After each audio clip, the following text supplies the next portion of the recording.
They say variety is the spice of life, and I've never seen so much variety as I was able to enjoy today on our southern roads.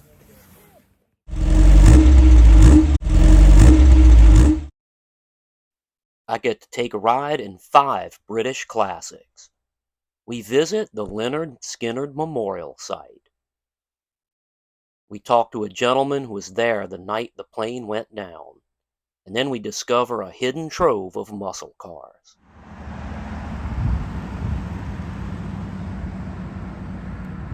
The British Motor Club of New Orleans met up in Denham Springs.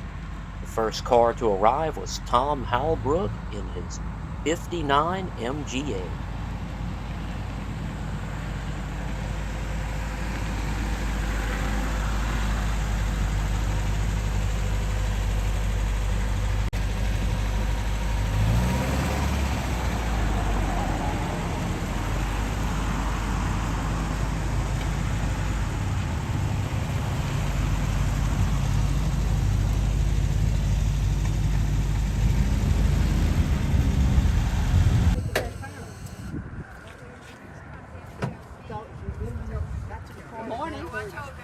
Morning.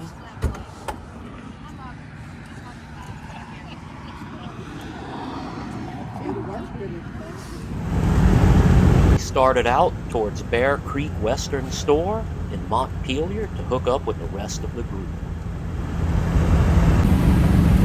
I'm with Tom Halbert riding in his 1959 MGA. It is the predecessor to the MGB, the car that my wife and I own.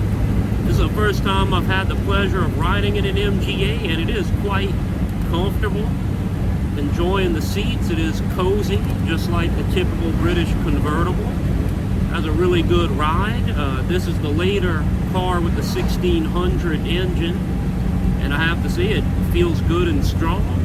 And we're motoring up on the way to Bear Creek to meet up with some more British cars, and we'll continue on from there to the Lynyrd Skynyrd Memorial.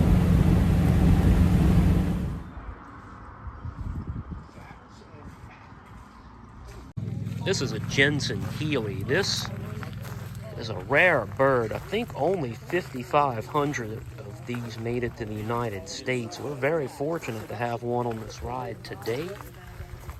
This has a twin-cam Lotus engine. So we've left Bear Creek.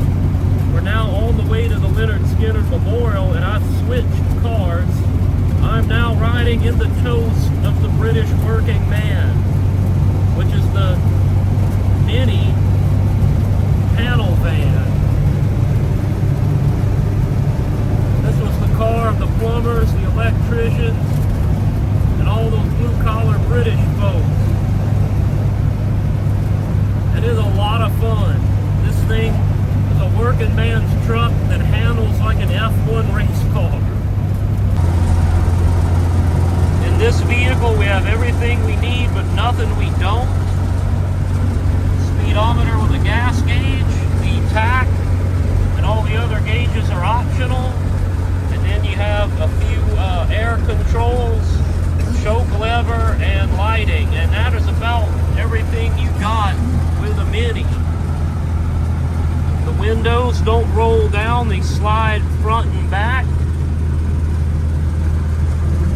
And we have a great luxury right here, map pockets.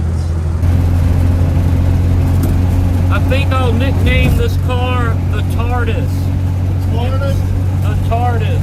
Why is it the TARDIS? Because it's blue and white, and it's bigger on the inside than it is on the outside. Yeah. Yes. We continued to motor along, crossing into southern Mississippi, and we took full advantage of the beautiful vistas, the pine forests, the gorgeous open farmland, and those great winding roads and hills.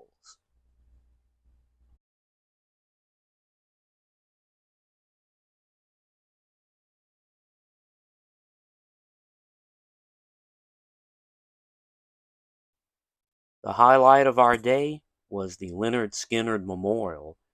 I had always been told that, quote, there wasn't much out there, but Upon arrival, we found several very large, beautiful monuments to a great American band, along with a fact about where Lynyrd Skynyrd got its name.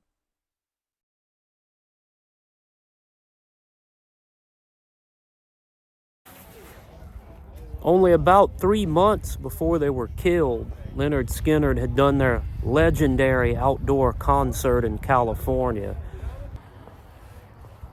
And the folks of Baton Rouge were very, very excited later that year when Lynyrd Skynyrd announced their tour would pass through Baton Rouge. And being from there, it's not uncommon for me to meet lots of people my parents' age who had actual tickets to the concert that was scheduled to happen at LSU the day after they were killed. After reflecting on Lynyrd Skynyrd's legacy, I took some time to appreciate the stunningly beautiful lines of this MGB GT with its Pininfarina designed roofline.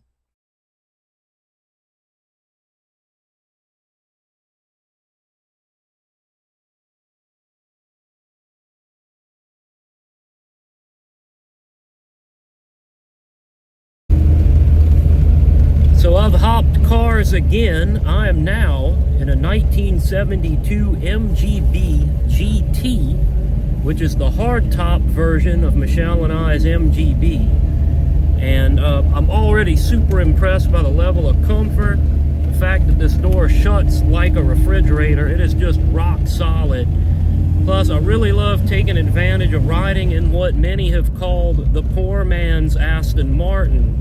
The Italian design house Pininfarina, in fact, was approached to add the hardtop to the existing body lines of the car, and many specialists argue that it is one of the most beautiful roadster to hardtop designs ever put on the road, and I wholeheartedly agree.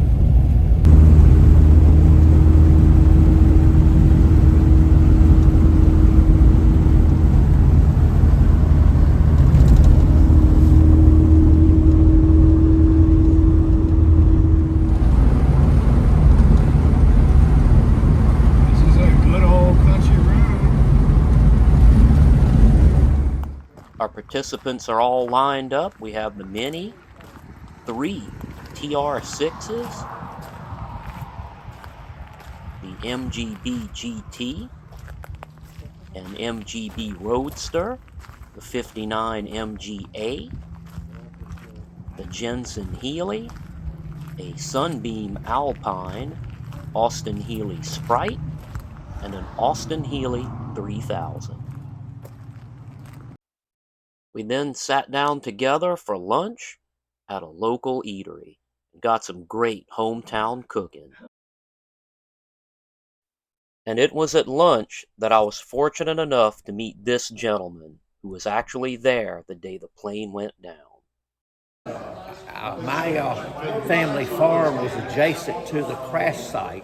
I was not there, but heard about the plane crash early because I was in the Civil Air Patrol. And I put my CB radio on the channel we monitored, and I had to ask 3 times because they were directing me straight to my farm. Whenever I arrived, I went straight on back to the crash site expecting a smaller single-engine plane. And when I saw what it was, it just blew me away. And I jumped in there and just started working. However, and I was helping get some of the bodies or some of the survivors out of the plane and triage. And once we got everyone out and we put the 3 that had deceased, Ronnie, Cassie, and Dean, in the back of a pickup truck, and went to the hospital morgue. The only 2 remaining was the pilot and the co-pilot, and they were so mangled that they had made the decision they were not going to try to get them out until the next day. And we started walking out, and many people there knew that it was Lynyrd Skynyrd. And I did not. I had gotten there so early, I didn't know whose plane it was, and I just got in there and did my work. I didn't ask questions. But a young neighbor come running up to me, and it basically said, Bobby, that's Lynyrd Skynyrd. And I had been to 3 concerts in 1977 prior to then. And I had a startled look on my face. And he says, but don't worry. I understand Lynyrd going to be okay. I'm now taking a ride in Colin McCormick's Sunbeam Alpine. If you recognize this car, it may be because the Sunbeam Alpine was James Bond's first spy car and the first James Bond feature film, Dr. No. And it's hard not to feel like a super spy in a car as cool as this.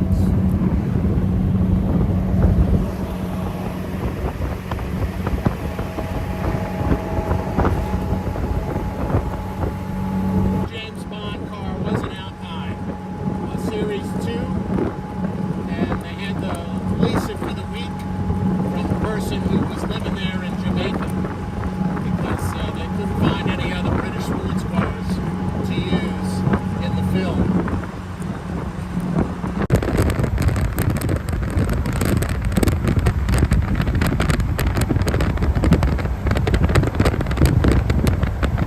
Our final visit was at a secret collection of muscle cars. We were treated to a GT40, the genuine article. You would have seen a car like this in Ford versus Ferrari.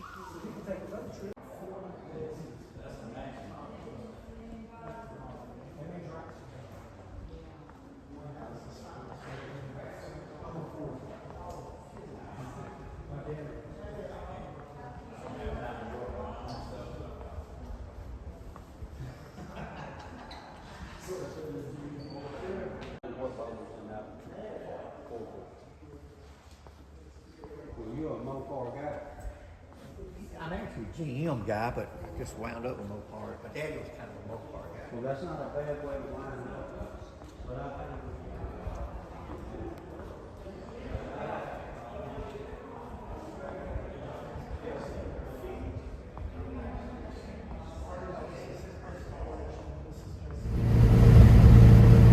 We're now headed home on our last leg back to where we originally met up this morning. I'm now riding in Bobby's Primrose 71 MGB, one of the last of the Pillow Dash cars, and believe me, I do feel a lot safer with that nice pillowy dashboard right in front of me. And this one, of course, rides a lot like I would expect an MGB to, because this is what my wife and I drive as well. But this has been a fun trip. We were able to visit the Lynyrd Skynyrd Memorial, a private car collection, had a great lunch. Now we're headed home, and we'll see you on the next one.